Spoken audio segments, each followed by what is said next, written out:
साथियों नमस्कार। Rajasthan cooperative bank में आज हम बात करेंगे राजस्थान कोऑपरेटिव एक्ट 2001-2003 के एमसीक्यूज क्वेश्चंस जो आपके एग्जाम के अंदर काफी हेल्प करने वाले हैं। तो वीडियो को एंड तक देखेंगे तब आपको पता चलेगा। और दोस्तों आपको बता देता हूं मैं, अगर आप भी तैयारी करना चाहते हैं राजस्थान कोऑपरेटिव बैंक के लिए, इनके लिए 10 फुल प्रैक्टिस सेट मैनेजर या सीनियर मैनेजर के लिए, उसके साथ में कोऑपरेटिव एक्ट 2001 का पीडीएफ फाइल 2000 और इसके साथ में 2003 other PDF file WhatsApp group के अंदर हमने अपडेट कर दिया है। वहां से आप व्हाट्सएप ग्रुप ज्वाइन कर सकते हैं और ओनली फॉर 200 रुपीज के अंदर आप ज्वाइन कर सकते हैं और एग्जाम तक रहने वाला है दोस्तों। पहला क्वेश्चन और इसका पीडीएफ फाइल है वो व्हाट्सएप ग्रुप के अंदर मिल जाएगा आपको। पहला क्वेश्चन देखेंगे, किस वित्तीय बैंक द्वारा उधार देने की नीति की अनुमान किया गया, यानी जो उधार दे रहे थे उनके बारे में कुछ क्वेश्चंस है जो आपके एग्जाम के अंदर काफी इंपॉर्टेंट रहने वाले हैं। तो चलिए दोस्तों, इस प्रश्न का जो राइट आंसर है वो आप मेरे को कमेंट बॉक्स में करके कमेंट बताएं। इसका राइट आंसर सरकार के द्वारा जो अलग अलग जो उद्देश्य आते हैं जनता के लिए, वो आप दे सकते हैं। क्लियर। अगला देखिए, भूमि विकास बैंक को किस वर्ष कमजोर वर्ग के लिए मंजूर किए गए धन का कितना परसेंट देना आवश्यक होता है? चलिए, इस प्रश्न का जो राइट आंसर है दोस्तों लगभग 25%। कितना दोस्तों? 25% है वो देना आपका अनिवार्य है। सोसाइटी के प्रत्येक सदस्य को कितने मत देने का अधिकार है? वोट देने का अधिकार एक बार देता है। ये चुनाव करवाते हैं सोसाइटी के तो एक बार देने का अधिकार होता है। अगले क्वेश्चन देखेंगे, सदस्यता के लिए आवेदन करने वाले व्यक्तियों को सदस्य होना माना जाता है तो जब तक आवेदन फाइल करने की तिथि से, तो आवेदन जब से फाइल करना तिथि हो जाती तो वो एक व्यक्ति सोसाइटी का सदस्य माना जाता है।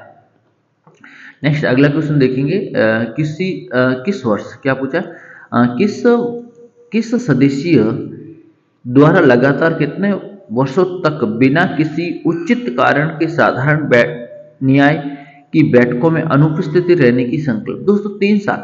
यस, वो बैठ सकता है या नहीं बैठ सकता है, इनका जो है ना 3 साल का टारगेट होता है कि अगर 3 साल में वो नहीं बैठता है उसके बाद इसे हटा दिया जाता है। अगला क्वेश्चन देखिए, निम्न में से सोसाइटी के सदस्यों के रूप में किसे सम्मिलित नहीं किया जाता है? समिति। यस, देखिए बताइए, क्वेश्चन बहुत अच्छा क्वेश्चन है। वित्तीय बैंक कौन सा दोस्तों? बैंक वित्तीय बैंक कौन सा है? वित्तीय बैंक के सदस्यों को सम्मिलित नहीं किया जाता है। जिसे रिजर्व बैंक ऑफ इंडिया है, एसबीआई है, आरएमजीबी है और पंजाब नेशनल बैंक है, बैंक ऑफ बड़ौदा है, केनरा बैंक है, उनके द्वारा ये नहीं होता है। अगला क्वेश्चन देखिए, किसी सहकारी सोसाइटी के सदस्यों के रूप में सम्मिलित होने के लिए आवेदन समिति द्वारा, कौन सी? जैसे कोई भी आपकी समिति की बैठक के द्वारा या समिति का हस्तक्षेप लिख के ये आपको करना होता है। भूमि विकास बैंक द्वारा किए गए उधार रकम की वसूली कौन करता है? वेरी इंपॉर्टेंट है ये। स्वयं भूमि विकास बैंक करेगा। कौन करेगा? कोई दूसरा थोड़ी आएगा।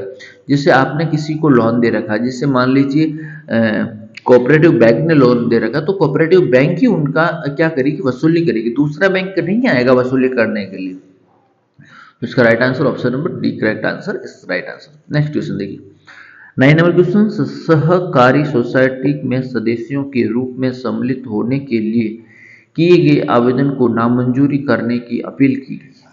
जस्ट बताइए। इस रजिस्टर कौन सा दोस्तों? Register. Option number C correct answer, registered आपका राइट आंसर है। अगला 10 नंबर क्वेश्चन देखिए, सहकारी सोसाइटी के सदस्यों द्वारा मत किया जाता है। यस, ये जो चुनाव होते हैं वो स्वयं को उपस्थित होना पड़ता है। व्यक्तिगत उपस्थित होकर चुनाव दिए जाते हैं। व्यक्तिगत उपस्थित होकर क्या दिया जाता है? वोट देने का अधिकार होता है। सरकार है दोस्तों, सरकारी का मतलब क्या था दोस्तों? सरकारी सभी साथ साथ मिलकर कार्य करना, सभी साथ साथ मिलकर कार्य करना होता है। इसका राइट आंसर दोस्तों option number C correct answer is, option number C correct answer is right answer. राज्य में पहला सहकारी बैंक स्थापना कहाँ हुई थी? पहला सहकारी बैंक अजमेर के अंदर हुई थी। कहाँ हुई थी? अजमेर के अंदर हुई थी। राइट आंसर दोस्तों Ajmer correct answer. Correct answer is Ajmer correct answer. Next question देखेंगे, सहकारी सोसाइटी के सदस्यों की सदस्यता समाप्त हो जाती है। इस दोस्तों एक तो त्याग, ये स्वीकार करना, मृत्यु होने पर, सोसाइटी से निकालने पर, उपरोक्त सभी राइट आंसर। चारों करेक्ट आंसर हो जाएंगे। क्या जाएंगे? चारों करेक्ट आंसर इसका राइट आंसर हो जाएगा। चलिए देखिए, भू राजस्व अधिनियम 1956 के अधिनियम संख्या 15 की धारा 20 से संबंधित है। भू राजस्व, इस राइट ऑफ कलेक्टर से संबंधित, किसी कलेक्टर से संबंधित है। असीमित दायित्व वाली सहकारी सोसाइटी के सदस्यों का दायित्व, क्या पूछा है? असीमित society. 15 number question. Right answer प्रत्येक और संयुक्त दोनों राइट आंसर। करेक्ट आंसर दोनों करेक्ट आंसर। करेक्ट आंसर दोनों। अगर देखें, सीमित दायित्व वाली सहकारी सोसाइटी में सदस्यों का दायित्व उनके द्वारा अभिदत्त अंश पूंजी के कितने गुना अधिक माना जाता है? 5 गुना, कम से कम 5 गुना होगा। कितना गुना? 5 गुना। राइट आंसर 5 गुना आपका राइट आंसर, 5 गुना। क्लियर आंसर 5 गुना। कुटुंब, कुटुंब, कुटुंब में सम्मिलित नहीं है दोस्तों। कुटुंब एक परिवार होता है जिसमें दादा दादी, माता पिता, बहन यानी बेटी खुद की, बाप, देखिए जैसे मैं हूं, मैं, मेरा भाई, मेरी बहन, मेरे पिताजी, मेरे माताजी, मेरे दादा और मेरी दादी। लेकिन इसमें क्या पूछा है? चाचा। चाचा कुटुंब के अंदर नहीं सम्मिलित होंगे। ये मैंने आपको बता दिया। सरकार का तत्व सरकार के अंदर भी हो सकती है, सरकार राज्य भी हो सकती है। ये सवाल 2019 के अंदर पूछा गया था। सहकारी सोसाइटी की विशेष संकल्प के लिए उपस्थित में मत देने वाले सदस्यों की अनुमोदन। तो इसमें 2/3 होना चाहिए। कितना? 2/3 करेक्ट, 2/3।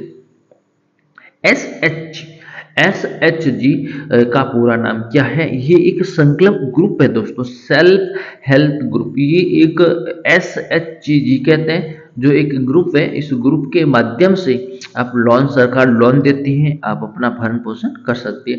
तो वीडियो कैसा लगा? वीडियो चलो लाइक शेयर कमेंट्स करें और थैंक यू सो मच, धन्यवाद।